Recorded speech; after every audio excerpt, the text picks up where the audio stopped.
donc Alexandra Carignan, Marlène Bouffard et Ginette Voyer, donc chacune gestionnaire d'une entreprise d'économie sociale.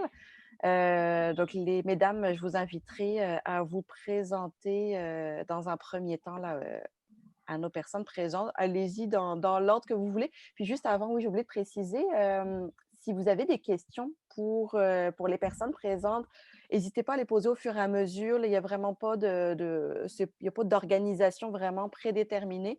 Donc, n'hésitez pas à leur poser des questions. Puis, si vous avez des questions pour le groupe en général, dites-les. Sinon, c'est pour une personne en particulier aussi. N'hésitez pas à dire pour Marlène Bouffard, telle question. Et je vous inviterai aussi à éteindre vos micros le temps que les dames fassent leur présentation. Donc, moi, je ferme mon micro aussi et je vous laisse la parole pour vous présenter dans l'ordre que vous le souhaitez. Je peux casser la glace si vous le souhaitez. Alors, mon nom est Alexandra Carignan, je suis directrice du Théâtre Bellecour, donc, qui est situé à Baie-du-Fèvre. On est une salle de spectacle à l'italienne de 335 places. On présente une quarantaine de spectacles par année et on fait plus d'une trentaine de locations de salles aussi là, dans les trous qui nous restent au calendrier. Théâtre Bellecour, on est une très petite équipe. On est une équipe de 2 employés permanents, temps plein. Et on joue beaucoup avec des contractuels au niveau de la technique et des bénévoles au niveau de tout ce qui entoure le spectacle. Voilà. OK, je vais continuer. Marlène Bouffard, ça fait 22 ans que je travaille dans une entreprise d'économie sociale, 19 ans à Plessis-Ville dans MRC de l'Érable, mais 3 ans ici, je suis venue restructurer l'entreprise à Nicolet. On appelle ça une ESSAD, c'est une entreprise d'économie sociale à domicile. En aide domestique ou en aide à domicile. On couvre, il y en a 5 à travers du centre du Québec. Il y en a une dans chaque MRC. Et on a à peu près, chez nous, pas à Plessis-Ville, des fois je me trompe, là, mais ça fait trop longtemps. Chez nous, à Nicolet, on est 3 dans le bureau. On est une vingtaine d'employés qui couvrent le territoire de la MRC Nicolet-Yamaska. Peut-être juste préciser le nom de ton entreprise. Coopérative La Maisonnée. Bonjour tout le monde, Ginette Voyer de chez Prise à Victoriaville. Je suis directrice générale adjointe et je travaille ici depuis 21 ans. Donc, je ne suis pas encore tannée, ça va bien. On a vraiment une très belle entreprise d'insertion. Donc, notre mission est d'embaucher des gens qui ont besoin d'un coup de main pour venir développer des compétences pour mieux réintégrer le marché du travail. Alors, voilà. Combien d'employés à peu près, Ginette, dans l'entreprise? Et concrètement, au niveau des employés d'encadrement, les employés réguliers, il y a dans le fond 4 employés de production. C'est des employés en formation que nous avons embauchés suite à leur parcours d'insertion. Donc, on les a gardés là pour nous soutenir finalement au niveau de l'activité économique. On a 2 formateurs techniques qui sont là pour encadrer les employés en formation. Un employé de soutien aux opérations qui est également formateur technique, une conseillère en emploi intervenante, une enseignante de la commission scolaire avec nous qui enseigne francisation et ISP, que je pourrais vous reparler un petit peu plus en détail tout à l'heure. Chantal, l'adjointe administrative, Olivier, la direction générale et moi. Et au niveau des employés en formation, ça varie, je vous dirais, entre 10-12 à la fois et 18-20. Ça dépend des périodes. C'est quand même assez variable. Voilà. Parfait, merci. C'est des formations de combien de temps à peu près habituellement? Les gens, dans le fond, sont ici pour une période de 6 mois maximum. Donc, il y a des gens qui, ça peut arriver, qui vont rester 4 mois, 5 mois. parce qu'après ce laps de temps-là, ils sont prêts à intégrer le marché du travail. Mais règle générale, c'est pas mal 6 mois. Dans le fond, c'est 26 semaines, 35 heures semaine. Fait que les gens sont vraiment ici à temps plein, de jour, du lundi au jeudi. Et les gens viennent vraiment travailler comme dans une entreprise régulière. La grande différence, c'est qu'ici, il y a vraiment une équipe d'encadrement pour les soutenir au niveau du développement, principalement du savoir-être, du savoir-faire, et aussi, ils acquièrent quand même un bon savoir là, en ce qui concerne les différentes compétences et habiletés en lien avec le travail manufacturier surtout, en particulier parce que c'est Prise à la base est une entreprise de transformation du bois. Fait que c'est principalement notre créneau. Par contre, on fait également d'autres diverses sous-traitances. Fait que c'est pas obligé d'être dans le bois. C'est juste qu'on est spécialisé dans le bois. Parfait, merci. Puis Marlène, au niveau de votre équipe, à vous, est-ce que c'est principalement des préposés aux bénéficiaires? Est-ce qu'il y a des infirmières? Non, Majoritairement nous, féminins, j'imagine, comme... oui, la plupart des personnes qui travaillent ici, c'est des femmes. Et il y a des auxiliaires familiales parce qu'on donne des soins, des préposés aux bénéficiaires parce qu'on donne des soins. On a des gens, c'est pas juste des gens qui sont spécialisés comme les auxiliaires, mais on n'a pas d'infirmières chez nous, là, parce que ça fait pas si longtemps que ça qu'on effectue des soins. On a signé une entente avec le CIUS qui fait que on partage des soins à domicile parce qu'on pénurie de personnel, tout ça, mais on a du monde formé. Et on a des gens aussi qui étaient loin. Quand j'écoutais Mme Voyer, je me souviens quand on a commencé en 1999, on faisait de la réinsertion sociale. Et on en a eu quand même beaucoup et je trouvais que c'était, et puis c'est là encore, là, mais là, présentement, on est loin de ça, nous, là, mais je pense que c'était le plus beau défi, les plus belles réussites. En tout cas, moi, je me souviens de quelqu'un, là, puis ça m'a fait sourire parce que c'était une de mes plus grandes fiertés. J'avais quelqu'un qui n'était pas capable de sortir de son village tout court en auto parce qu'elle n'avait pas, parce que nous, on était à domicile.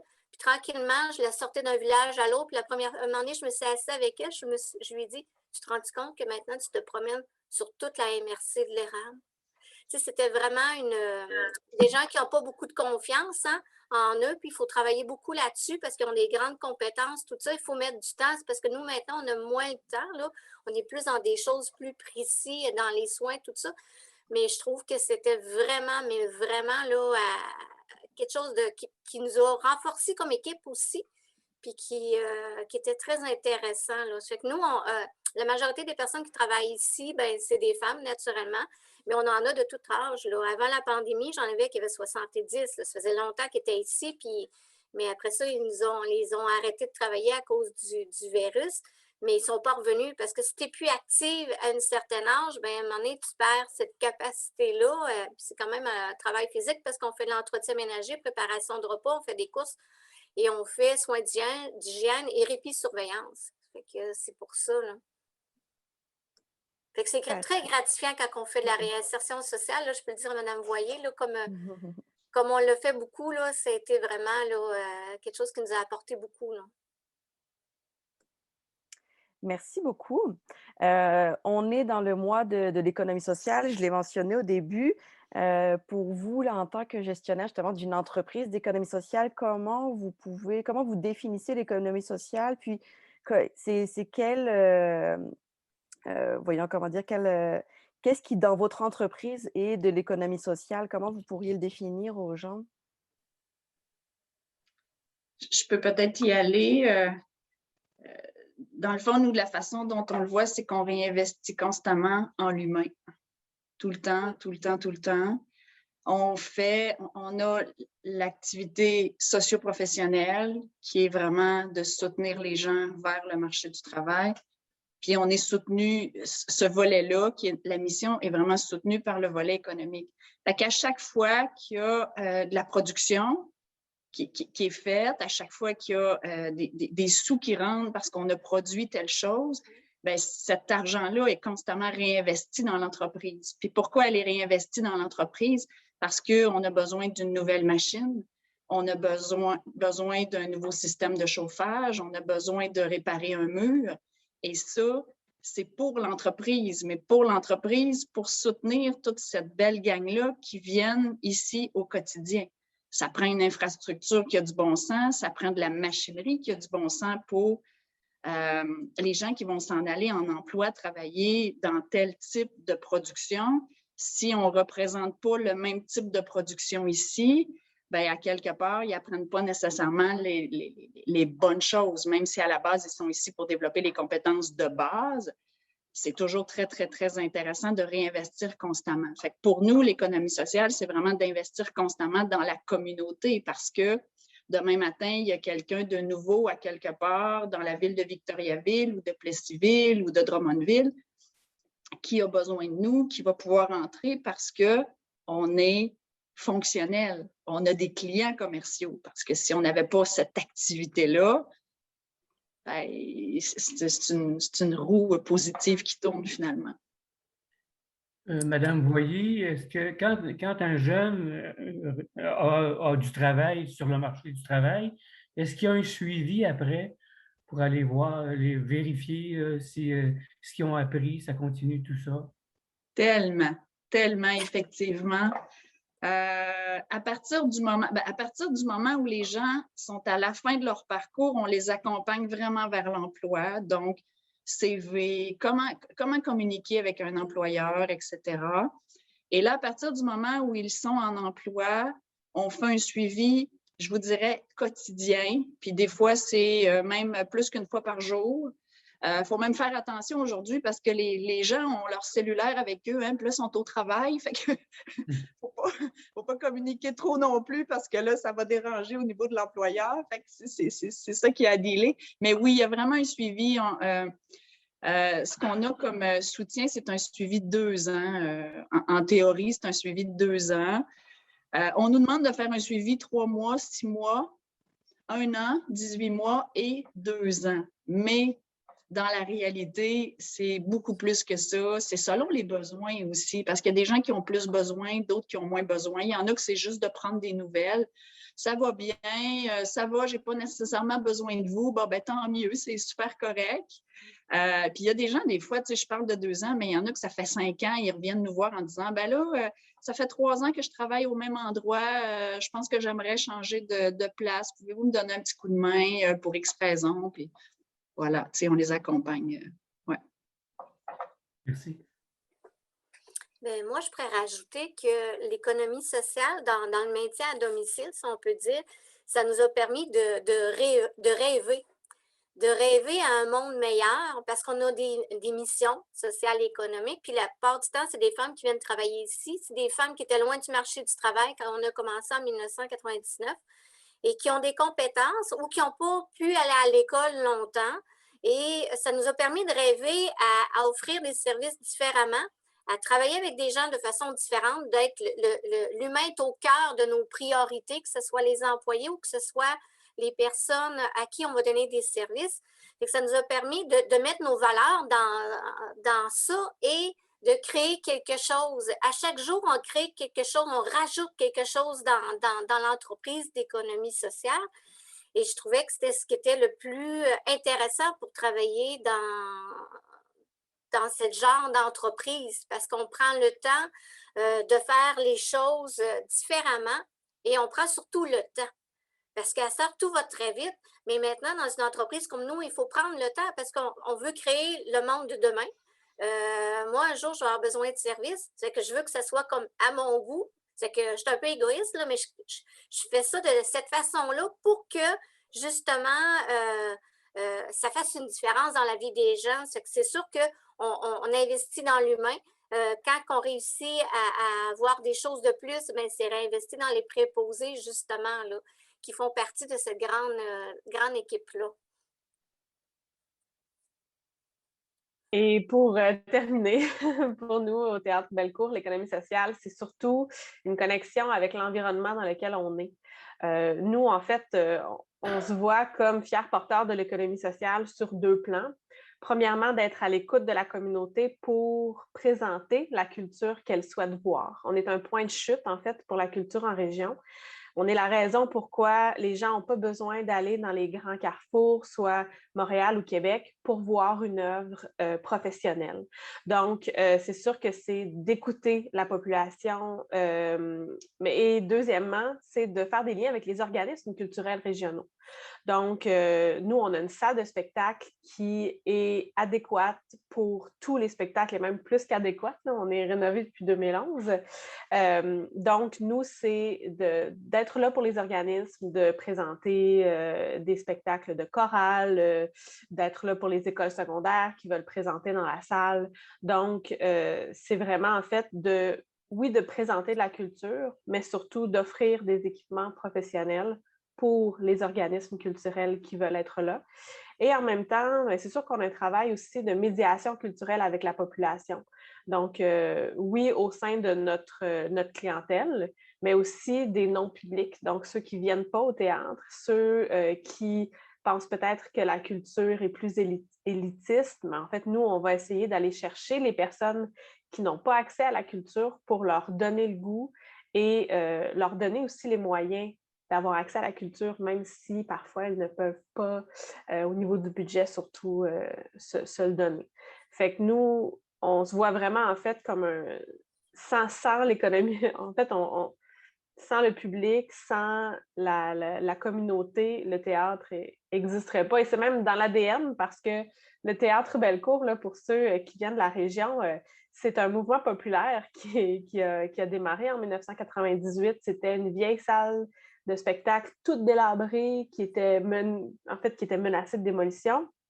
Et c'est la population de Baie-du-Fer qui a fait un regroupement pour dire, nous, on veut que ça en devienne une salle de spectacle professionnelle. Donc, c'est 20 ans là, de construction, d'enracinement dans la communauté. Donc, pour nous, l'économie sociale, c'est la mission de base là, du théâtre. Puis en tant que... Ah, André, aviez-vous une question, non? Non. Non, OK, parfait. En tant que gestionnaire, mais en tant que personne aussi, évidemment, là, qu'est-ce que ça vous apporte de travailler dans une entreprise d'économie sociale? Ben, moi, ça m'apporte que quand je me couche le soir, là, je suis satisfaite du travail qu'on accomplit, la différence qu'on a faite auprès des gens, que je fais aussi auprès de... on essaie toujours de devenir le meilleur gestionnaire possible, mais c'est au-delà de ça. J'ai bien beau lire tous les livres que je voudrais, c'est au quotidien, on n'avait jamais prévu la COVID ou la grève des garderies ou je ne sais pas trop quoi. C'est beaucoup de gestion. Et moi, ce que ça m'apporte, c'est que je me suis toujours dit que faire la différence dans la vie des gens, c'est ma priorité. Et ça, avec ce travail-là, j'ai l'impression que ça me remplit comme directrice. Là. Ça m'apporte beaucoup. Là. Oui, je pense que je rebondirais sur Marlène. Effectivement, faire la différence, c'est vraiment... c'est d'avoir un contact, d'avoir un retour, puis de savoir que l'énergie qu'on a mis, elle est récoltée par la population. C'est vraiment la base de travailler en économie sociale. Puis je pense que je rajouterais aussi la collaboration entre les entreprises. Souvent, dans le secteur privé, c'est plus une compétition qu'on a avec les autres entreprises. En économie sociale, les autres entreprises qui soit partagent notre champ d'expertise ou sont dans la même région vont être des partenaires. Donc, il y a une grande collaboration, des questionnements, puis particulièrement durant le temps de la pandémie, je pense que ça a resserré des liens entre beaucoup d'entreprises qui avaient des questionnements sur les fonctionnements ou tout ça. Et d'être dans une économie sociale, je pense que ça a rendu la crise beaucoup plus facile parce qu'il y avait une collaboration à ce niveau-là, puis beaucoup moins d'isolement, là, surtout avec des équipes qui sont parfois plus petites là, pour les entreprises. C'est beau, c'est super beau. J'aurais le goût de dire idem, mais je vais quand même rajouter le fait que les changements de vie qu'on voit, c'est le non-verbal chez les gens. les gens vivent, pas tous, mais les gens qui vivent des réussites, pour nous, ça a toujours été une partie de notre paye. Puis, tu sais, je parle je vais parler des employés en formation, mais si je parle de mes collègues, les gens qui encadrent, les gens, quand il y a des réussites, leurs yeux, leur visage, c'est wow. Fait que moi, c'est ce qui m'a toujours motivée de rentrer le matin en me disant, je ne sais pas du tout à quoi je m'attends comme journée. Il y a des journées qui ne vont pas bien.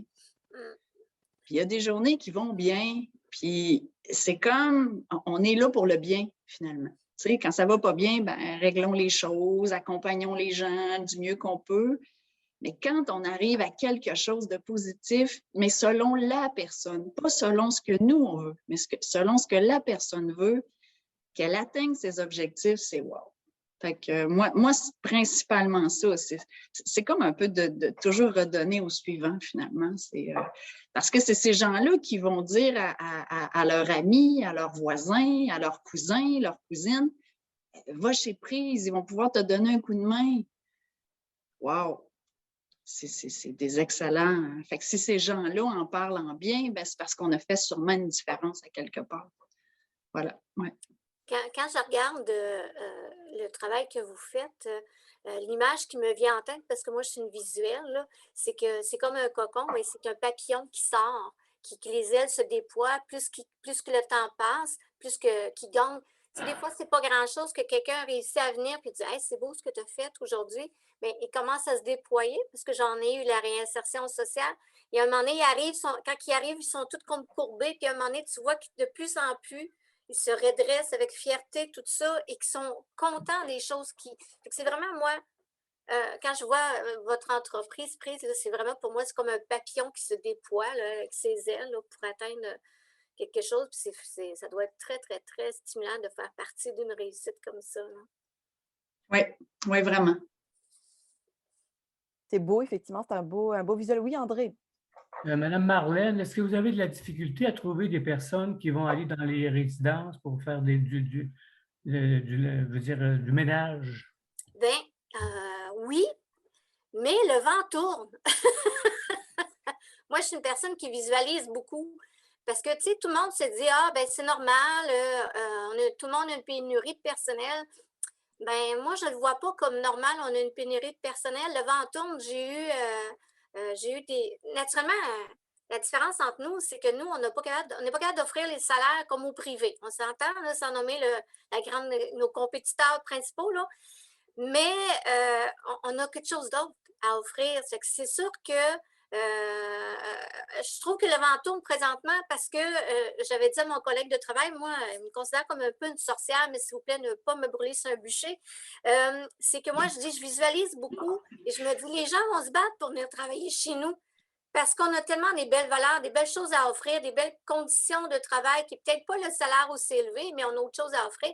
Fait que oui, on a la difficulté à recruter, mais dernièrement, je viens de recruter, je viens de baisser ma liste d'attente. C'est parce que le monde, qu'est-ce qu'ils veulent, c'est rester chez eux. Hein? Fait que c'est ça, oui. Malheureusement, on a comme tout le monde, mais le vent tourne, je vous le dis, M. André. J'imagine aussi que les gens que vous côtoyez quand vous allez faire des ménages, ce sont des gens qui vivent peut-être l'isolement aussi. Puis est-ce qu'il y a un travail qui se fait à ce moment-là pour essayer d'aider ces gens-là à avoir le plaisir de vivre, puis de ne pas toujours se sentir Avec la pandémie, on l'a vécu beaucoup parce que les gens, on le voyait avant, mais il y avait des fois des voisins pouvaient y aller. Là, tout le monde est resté comme chez eux. Et on a vu que les gens commençaient à perdre de la mobilité, si on peut dire ça, parce que tu n'es pas stimulé, tu n'as pas envie de manger, tu n'as pas envie de rien. Et nous, on travaille beaucoup en collaboration avec les autres partenaires du milieu, que ce soit l'Association des proches aidants, que ce soit le CIUS ou que ce soit d'autres entreprises, les organismes communautaires, les centres d'action bénévole, les travailleurs du milieu qui font un travail exceptionnel aussi. Fait qu'on travaille beaucoup en collaboration. Ce qui est intéressant, c'est vrai, avec la pandémie, ça nous a rapprochés, ça tissé encore des liens plus importants. C'est qu'on travaille pour le même but, c'est le maintien à domicile d'un humain. Et ça, c'est super important. C'est pas comment ça va coûter, comment de temps il faut mettre, c'est pas ça. C'est on travaille pour le maintien à un humain. C'est l'humain au centre de ça. Le restant, c'est pas vraiment important, c'est de faire la différence. Et on a fait quand même beaucoup des appels. Les préposés, comme sont nos yeux, nos oreilles, bien, ils nous rapportent des choses. Fait que ça nous permet d'appeler des gens pour savoir juste comment ils vont. Tu sais, là, à un moment donné, c'est sûr qu'ils trouvent ça bizarre au début quand on appelle juste pour savoir comment ils vont. Parce que quand on appelle, d'habitude, c'est pour dire que la préposée ne se présentera pas, mais juste pour savoir comment ils vont, on fait des suivis avec des gens qu'on voit qui sont plus isolés. Là, parce qu'on s'entend beaucoup que nous, à Nicolet, c'est plus rural aussi. Hein? C'est pas comme rester à Trois-Rivières, tout ça. Ça fait qu'il faut vraiment. Puis les enfants, la plupart du temps, restent loin aussi. Ça fait que oui, on essaie de faire la différence, mais avec les autres organismes communautaires aussi du milieu. Là. Merci. Marlène, vous l'avez abordé un petit peu le sujet tantôt, mais peut-être j'aimerais entendre un petit peu plus dans les détails là on a parlé en tant que gestionnaire, puis même finalement en tant qu'entreprise, que ça apporte de travailler en économie sociale, mais si on parle plus au niveau des employés, au niveau vraiment des personnes qui travaillent avec vous, que vous embauchez, qu'est-ce que ça peut leur apporter de travailler en économie sociale? C'est quoi les plus? Vous avez parlé un petit peu, Marlène, des conditions de travail, etc., les valeurs. Est-ce que j'aimerais ça peut-être avoir un petit peu plus de détails puis entendre les autres un petit peu là-dessus aussi? C'est que les préposés qui travaillent ici, les hommes ou les femmes là, qui travaillent ici, je pense que s'ils travaillent ici, parce que quand on les passe en entrevue, naturellement, on regarde qu'est-ce qui les motive à travailler chez nous. Je pense, c'est de faire la différence. Il y en a beaucoup. Moi, j'en ai qui travaillent dans des usines de couture. Il y en a un qui c'est dans le graphisme. Il y en a une qui c'était dans la garderie, dans une garderie. D'autres, c'était dans le réseau de la santé. Mais pourquoi qu'ils viennent travailler chez nous? C'est que chez nous, c'est de faire la différence. On a travaillé 2 ans à peu près sur notre image, refaire notre image. Est-ce qu'on devait changer de nom? Mais puis la personne avait rencontré plein de préposés qui travaillent chez nous de différents d'âge, que l'âge était différent, d'expérience, de temps qu'ils étaient ici. Et ce qui ressortait, qu'est-ce qu'il disait, c'est qu'à la maisonnée, mais ailleurs dans une entreprise comme nous, c'est qu'on emmène nos forces et c'est ça qui fait qu'on peut faire une différence. Si, mettons, la cliente, elle a une petite chose de décousu, mais la préposée, elle dit, Marlène, ça ne dérangera pas que je la recouse, que je recouse son bouton. Puis c'est plein de choses comme ça. C'est sûr que je ne permettrai pas des choses qui n'ont pas rapport, là, mais je veux dire, c'est de faire une différence. Mettons, on arrive, la madame est sortie de l'hôpital, puis elle ne s'est pas fait laver les cheveux, ça fait 2 semaines, on s'entend dessus qu'il y a peut-être une urgence, là. Elle, ça dit, ben moi, j'aimerais tellement ça qu'on me lave les cheveux. Ben la préposée va le faire, là. Tu sais, c'est de faire la différence. Je pense que c'est pour ça, cette latitude-là de faire la différence, de conciliation de travail, famille aussi, qui est vraiment important. Puis quand on dit travail-famille, il faudrait faire une différence, une nuance importante. C'est pas juste parents-enfants, c'est proches aidants. De plus en plus, on a des employés qui sont proches aidants, mais ça, il faut être, comme gestionnaire, je pense qu'il faut être à l'écoute de ça, que ce soit n'importe quelle entreprise, il faut être à l'écoute de ça, parce qu'un jour, on sera proche aidant. Et peut-être qu'on ne sait même pas comme les proches aidants, mais c'est ça, je pense que la différence, pourquoi les employés viennent travailler ici, qu'est-ce qu'ils aiment, en tout cas, c'est justement de faire la différence dans la vie des gens et de nous partager la différence qu'ils font c'est d'être accepté comme ils sont. Tu sais, quelqu'un qui n'a pas été beaucoup à l'école, qui travaille ici, mais c'est une personne d'une gentillesse, c'est d'une générosité. Puis elle m'a dit, les clients sont tellement heureux quand on arrive chez eux. C'est parce que tu es leur seule visite aussi. Il y en a qui n'ont pas de visite du tout. C'est que tu es comme un rayon de soleil qui arrive, puis oui, ça ne prend pas un diplôme dans la vie là, pour être une bonne personne, puis accomplir des choses extraordinaires, puis faire la différence. Ça prend le vouloir d'eux. Ça se résume à ça. Là.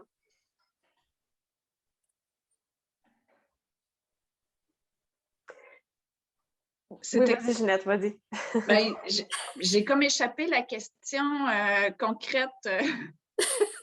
C'était plus au niveau de vos employés. Qu'est-ce que ça leur apporte de travailler en économie sociale, finalement? Ben, je pense que c'est un peu similaire à ce que moi, je trouve intéressant de travailler ici. C'est vraiment, je pense que c'est beaucoup le fait d'aider l'autre à s'accomplir, à avancer, à apprendre. Si je pense particulièrement aux formateurs, à l'enseignante, à la conseillère en emploi, c'est de leur donner des outils au quotidien. Je pense que ça, c'est très intéressant. Puis ici, on travaille beaucoup en équipe, en collaboration. Puis ça, je pourrais leur poser la question, mais je pense qu'ils me répondraient que c'est vraiment très intéressant de collaborer tout le monde ensemble. C'est pas juste une personne ici qui prend toujours toutes les décisions. On les prend souvent ensemble. Oui, ben, je pense que je renchérirais sur Ginette, de dire que c'est ça, c'est du travail collaboratif.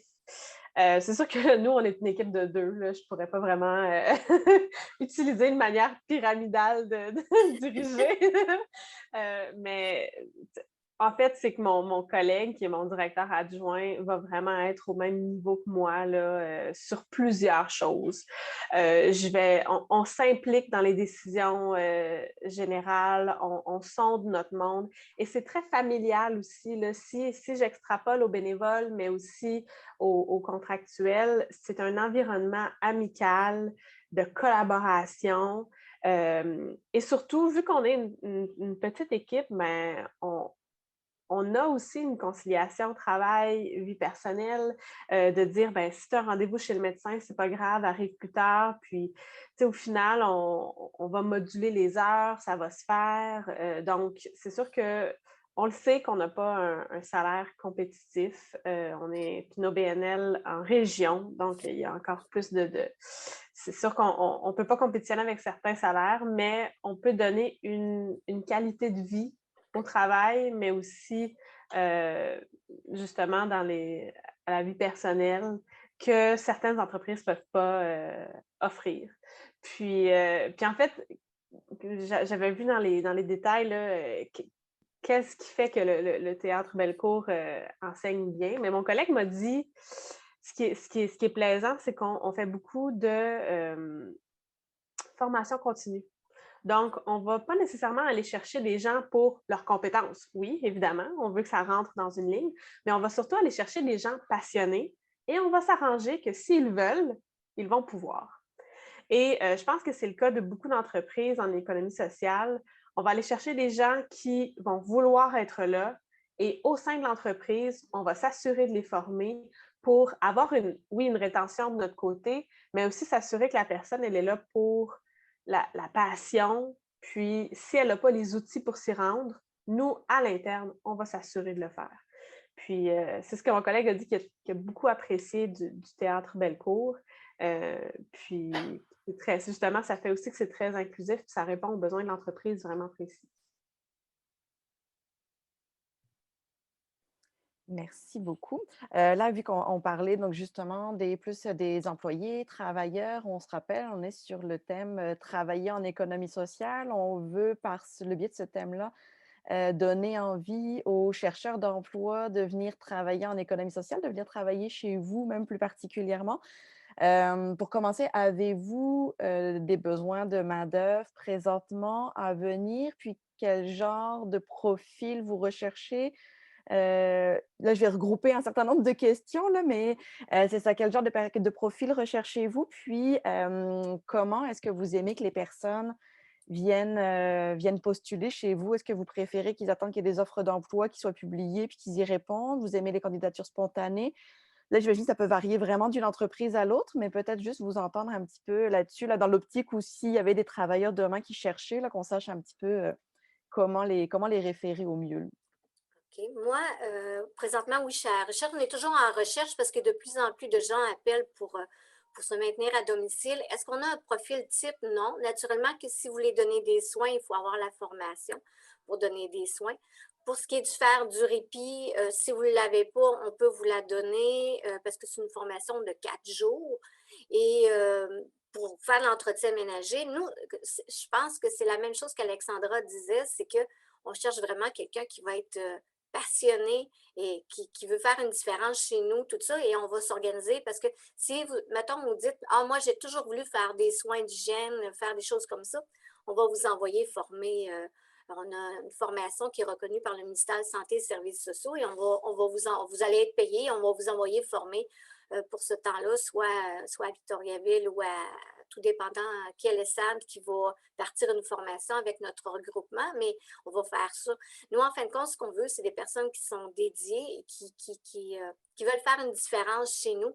Moi, ils peuvent venir porter leur CV quand ils veulent, mais naturellement, je suis bien consciente aussi que le milieu de l'emploi a changé beaucoup. Hein? Quand quelqu'un vient de porter ton CV, il l'a peut-être envoyé à 10 places et ils ont besoin de travailler là. Fait qu'ils ne peuvent pas attendre avant. On avait des CV, on les rappelait 2 semaines après, c'était correct, mais maintenant, c'est plus ça du tout. Là.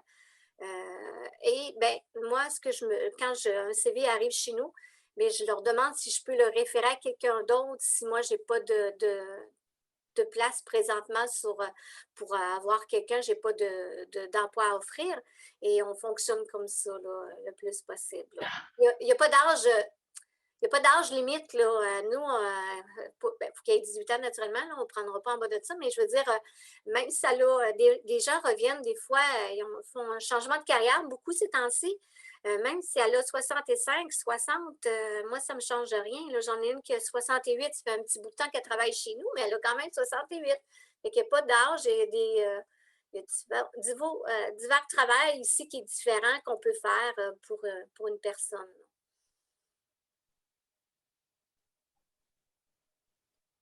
Au théâtre Bellecour, en fait, vu qu'on est une équipe de 2, j'espère ne pas avoir besoin de quelqu'un d'autre bientôt parce que ça veut dire que 50% de mon équipe part. Mais en fait, nous, pour l'instant, là où on a plus des besoins, c'est au niveau de la technique. Donc, il y a eu une grande problématique au niveau des techniciens de scène reliés à la pandémie, puisqu'on a été arrêté pendant près d'1 an et demi. Il y a beaucoup de techniciens qui ont refait carrière ailleurs. Et à ce moment-là, les techniciens qui restent sont surbookés, ont un horaire surchargé et vont demander beaucoup de l'heure parce qu'ils peuvent le faire. Ce qui fait que nous, en tant que très petite entreprise de région, c'est un peu plus difficile. Alors, on est toujours à la recherche de techniciens ou d'aide de scène. À ce moment-là, ils peuvent donner leur CV au Théâtre Bellecour en tout temps.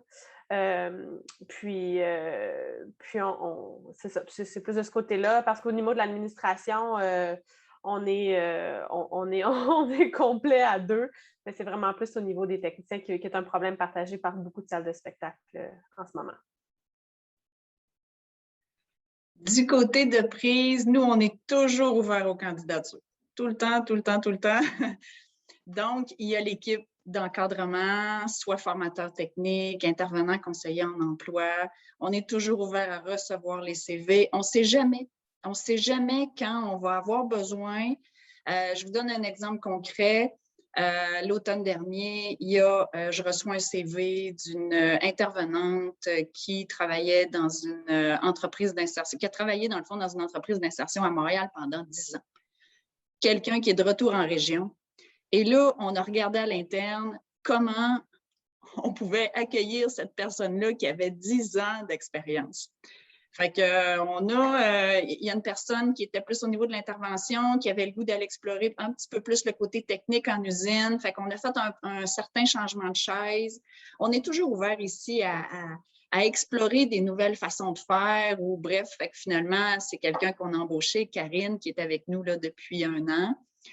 On est en train de regarder, on a une autre intervenante qui a pris sa retraite au mois d'août. On ne l'a pas remplacée tout de suite, on voulait voir parce qu'on aime bien, nous, toujours regarder vers l'avenir et non regarder comment on fonctionnait dans le passé et voir comment on organise les choses. Il y a toute la notion de l'intervention. On a tout un volet marketing aussi, là, toute la publicité web, puis tout ça. On n'a pas nécessairement d'experts ici à l'interne. C'est quand même pas mal la personne qui a pris sa retraite qui s'en occupait. Fait que là, on a pris quelques semaines pour regarder ça, mais là, on est en train de recommencer sérieusement à regarder pour combler le poste d'intervenante conseillère en emploi ou d'intervenant. Hein, c'est pas obligé d'être nécessairement une femme. Et on est en train de regarder également concrètement pour venir ajouter dans l'usine un autre formateur technique ou une autre formatrice. On a beaucoup de travail, beaucoup de sous-traitance, on a une belle clientèle, fait que c'est ça. Fait qu'on est là-dedans au niveau de l'équipe d'encadrement. Je vous dirais, en ce qui concerne les employés en formation, ça, c'est carrément, je vous dirais autre chose dans le sens où les employés en formation sont avec nous 6 mois et sont en entrée continue. Donc ici, ils rentrent des nouveaux presque à chaque semaine. Chaque semaine, chaque 2 semaines, tout dépendamment des candidatures qu'on a, parce qu'on en a un qui finit, donc on souhaite le remplacer finalement la semaine suivante. Ça roule constamment comme ça toute l'année. Toute l'année. Ce n'est pas des cohortes qui rentrent puis qui finissent en même temps. Ce n'est vraiment pas comme ça que ça fonctionne. Donc, nous, on est ouvert tout le temps à recevoir les candidatures. C'est beaucoup le bouche à oreille. C'est beaucoup d'autres organisations qui peuvent nous référer des gens. Puis, dans les critères d'admissibilité des employés en formation, c'est sûr que la personne, en théorie, doit présenter un besoin, avoir besoin d'un coup de main là, pour développer certaines compétences. Donc, en théorie, les gens sont sans emploi, ne sont pas aux études. Il y en a beaucoup qui n'ont pas nécessairement de secondaire 5, mais c'est pas coulé dans le béton non plus parce que ça pourrait être quelqu'un qui est en emploi, qui a presque pas d'heures, ou que ça ne fonctionne pas bien. D'ailleurs, de plus en plus, on invite les employeurs. J'ai bien aimé, Marlène, quand tu as parlé tout à l'heure que si on a des CV, on a des gens, puis que finalement, on n'a pas d'emploi pour eux, on les dirige ailleurs. De plus en plus, on invite les employeurs à nous référer des gens avec qui peut-être ça ne convient pas, ça ne fonctionne pas. On a d'ailleurs une personne ici à l'interne qui est entrée depuis, je vous dirais, à peu près 1 mois et demi, 2 mois. C'est un employeur qui nous l'a référé parce que cette personne-là avait vraiment des difficultés en emploi, en lui disant, écoute, va chez Prise, fais ton 6 mois, si ça se passe bien et que tu développes les compétences nécessaires, je te reprends. Et lui, c'est son focus. C'est vraiment son focus. Il est vraiment content de ça. Il a ses défis à lui, mais il a de fortes chances d'y arriver avec l'encadrement nécessaire et l'effort. Fait que voilà. Puis nos différents moyens, finalement, je viens de vous parler des employeurs, des ressources. Ça peut être les intervenants de différents endroits. On utilise beaucoup notre Facebook, beaucoup notre Messenger. Ça peut être les gens qui viennent postuler en personne, ça peut être les gens qui appellent. Il n'y a pas de bonne puis de mauvaise façon de faire. On est ouvert à toutes les façons de faire. Ça peut être par texto, ça peut être... tu sais, avec le temps, on s'est mis à jour, finalement. C'est comme... on évolue. C'est comme ça que ça se passe maintenant. Les jeunes, si on parle des jeunes, parce qu'ici, c'est des gens de tous les âges. On prend des employés en formation de tous les âges, des hommes, des femmes. Puis les jeunes, maintenant, ils parlent moins au téléphone. C'est beaucoup plus par l'écrit. Fait que oui, c'est ça. Fait que, on y va comme ça, nous autres aussi. C'est la vie. C'est un autre moyen de communication. C'est juste une question de s'adapter finalement. Et aussi, pour conclure, on a depuis 1 an, on accueille les personnes immigrantes qui ont un faible niveau de francisation. Donc, ici, on a de la francisation qui se donne en atelier, en formation, en cours, là, comme à l'école, quelques heures par semaine, intégrées dans le 35 heures semaine que les personnes immigrantes vont travailler ici. Fait que les personnes immigrantes viennent ici, on utilise beaucoup l'interprétariat si on en a besoin, avec le comité d'accueil. Et les gens travaillent ici, développent leurs compétences dans l'usine et développent aussi la compétence du français, mais français en milieu de travail. Et sérieusement, l'an passé, on a eu des superbes réussites, des gens qui, wow, de toute beauté, des gens qui sont en emploi, qui sont heureux. Puis c'est des gens que ça faisait un petit bout qu'ils étaient à la maison, à attendre finalement qu'il y ait quelque chose là, pour eux. Là. Fait que depuis l'an passé, là, on prend des gens qui, même si le niveau de français n'est pas excellent, on les prend quand même. C'est sûr que l'idéal, c'est qu'ils aient fait un bout en francisation à l'école, mais on est en partenariat avec l'éducation des adultes à ce niveau-là, puis on travaille ça ensemble. Alors voilà. Merci beaucoup. Pour terminer, peut-être une dernière question. Avez-vous un bon coup, une belle expérience que vous aimeriez partager, donc que ce soit au niveau justement de l'embauche, de l'employabilité ou c'est ça, des choses que vous avez mis en place puis que vous aimeriez partager ici pour finir?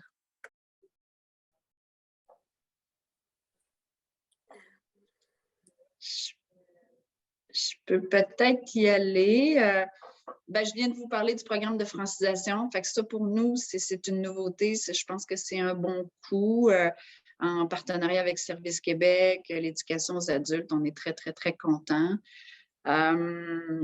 J'aimerais peut-être vous glisser un mot sur notre conseil d'administration. On est super bien accompagné chez Prise. On a un super conseil d'administration polyvalent.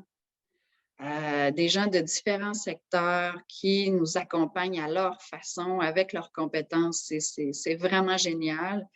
Et on a encore quelques membres fondateurs, parce que Prise a été fondée quand même en 1997, quelques membres fondateurs qui sont toujours présents à nos assemblées générales annuelles, qui sont là pour nous poser des questions, réaliser certaines choses. C'est vraiment, vraiment super. Fait que j'avais le goût de faire un clin d'œil à ces belles personnes-là. Chez nous, je pense que je pourrais ajouter notre bon coup. Je pense que avec la pandémie, on s'en est rendu encore plus compte avec les employés, c'est qu'on s'est mobilisé. C'est qu'on a vu vraiment qu'on était plus solide pour tenir le fort parce qu'on a été dans les services essentiels. C'est d'inclure les employés dans les prises de décision, dans la façon de voir les choses. Des fois, on est trop proche de la fenêtre, hein, on a le nez collé dans la fenêtre puis on voit moins bien.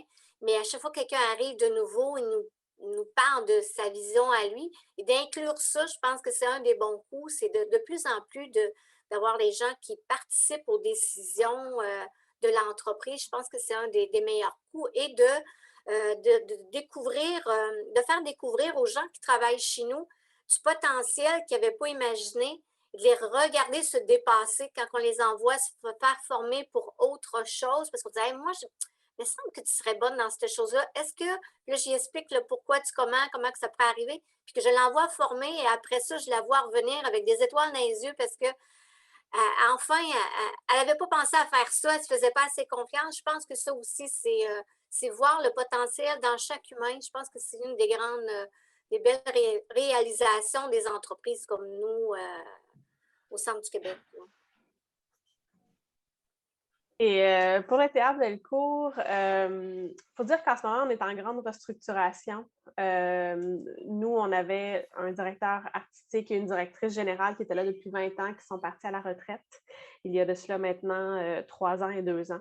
Donc, on est encore en restructuration au niveau des tâches et tout ça, mais je pense que notre bon coup de la dernière année, c'est de se donner comme but que personne est irremplaçable. Dans l'idée où on met en place des procédures, on met en place des listes de tâches ou justement là, des manières de fonctionner qui font que si moi ou mon collègue, on ne peut pas venir au travail, l'autre s'en sort bien et a un canevas pour pouvoir ou un gabarit pour pouvoir le guider. Et ça, de dire justement que personne n'est irremplaçable, ça l'enlève beaucoup de poids sur une structure aussi petite et ça permet certains lousses en ce qui concerne le calendrier d'employés. Donc, de mettre en place des canevas en se disant que personne n'est irremplaçable, je pense que c'est notre bon coup là, de la dernière année, puis on va continuer. Et ça va faire aussi que, il faut dire que moi, j'ai changé de collègue 3 fois en 3 ans. Ça fait beaucoup. Là, j'espère que ça va bien aller pour les prochaines années. Mais ça fait que s'il y a un changement de personnel, la personne qui le remplace est moins perdue. Puis ça joue beaucoup là, à l'interne. Donc, ce sera notre bon coup. Merci beaucoup. Merci à vous trois. Juste, j'aurais comme le goût de faire une mini conclusion, puis après, peut-être laisser Bon, il est 8h58, mais quand même laisser peut-être en 5 minutes aux personnes présentes là, si vous voulez poser des questions ou réagir ou même commenter. Mais en tout cas, ce que je retiens, moi, des échanges, c'est que travailler en économie sociale, c'est vraiment de mettre l'humain en premier, de répondre à la communauté, de répondre à un besoin qui vient vraiment du milieu. Puis, je pense aussi que le point fort de l'économie sociale, c'est toute la collaboration, les partenariats qui se font, que c'est ça, que ce soit avec d'autres entreprises, que ce soit avec la communauté, avec les ressources du milieu. Donc, moi, c'est ce que je retenais de la rencontre aujourd'hui. Encore merci beaucoup, Marlène, Ginette et Alexandra. Pour les petites minutes qui nous restent, si les personnes présentes ont, comme je disais, là, des commentaires, questionnements, remarques ou autres à faire, que ça soit, à tout le monde ou à une personne en particulier, ben, je vous inviterai, à le faire, là. Puis sinon, ben, en tout cas, merci, s'il y en a qui veulent quitter déjà, merci beaucoup, pour votre présence. Mais c'est ça, la parole est à vous.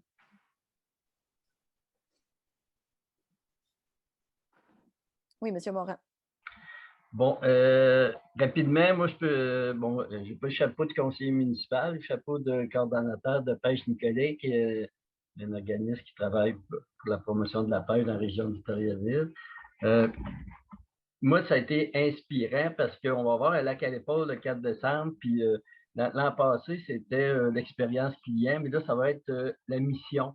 La mission, puis comment on travaille notre mission, puis avec qui. En tout cas, ça m'a beaucoup inspiré. Puis j'ai entendu faire la différence. Fait que je vais demander à mon conseil d'administration si on n'existait pas. Ça va être un peu ça la question thème. Si on n'existait pas. Puis aussi, comment travailler avec nos partenaires. Puis, donc, je trouvais ça inspirant. Puis, je me retrouvais un peu aussi avec le Théâtre Belco qui dit qu'on a une petite équipe de 2. Moi, je suis une petite équipe de 1. On se cherche un directeur adjoint là, pour travailler avec moi. Bon. Fait que merci beaucoup pour l'inspiration de vos présentations. Merci, monsieur Morin. D'autres personnes qui voudraient ajouter quelque chose? Je prends ça pour un non. Donc, merci beaucoup à tous et à toutes pour votre présence. Merci encore à nos intervenantes pour vos présentations, puis vraiment vos explications aussi. Comme je le mentionnais, la rencontre a été enregistrée. On va la diffuser sur nos réseaux sociaux. On va aussi travailler dans les prochaines semaines pour réaliser un petit résumé là, de ce qui a été dit aujourd'hui. Et pour terminer, le mois de l'économie sociale commence. C'était la première activité qu'on vous offrait. Donc, je vous invite à nous suivre sur les réseaux sociaux, puis à regarder là, les prochaines activités à venir. Donc, je vous souhaite à tous et à toutes une très belle journée, puis au plaisir de vous revoir.